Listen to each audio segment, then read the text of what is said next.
Let's look at the Lesson 8F mini project, which is located after that Lesson 8F lesson. So they tell us that the figure shown, which is over here on the right-hand side, is a heat map of a crowd at a political rally in a town plaza. The darker areas indicate that many people are closely packed in the space. So down here where it's darkest is where it's most densely packed. Lighter areas indicate relatively fewer people. So up here where this lightest area is where it's the least dense. The squares are 10-foot by 10-foot regions. So what that means is if we hone in on this corner here, right, this side is 10 feet and this side is 10 feet. So remember, when you're trying to find the area of a rectangle, you do length times width. So here, if we do the 10 feet times the 10 feet, they're telling us that each one of those blocks is 100 square feet.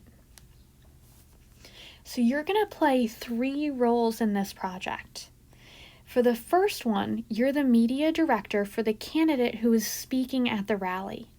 You are going to provide an estimate of the number of people at the rally for a press release to be sent to the news media. You should use reasonable numbers for the number of people in each region, clearly showing your assumptions and calculations. Then prepare a short press release, 3 or 4 sentences. So you're going to have essentially 2 different things for this number 1.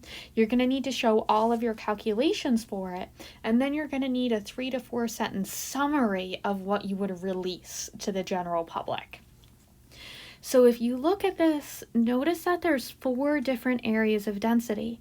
So you can't use those exact same calculations that we did from Jacob's crowd size in the lesson, because that only had 3 different densities. So you're going to have to make some estimations of your own based on how dense it is and how big each area is.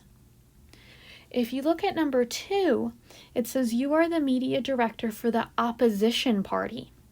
You are going to prepare a press release for the news media, estimating the size of the crowd.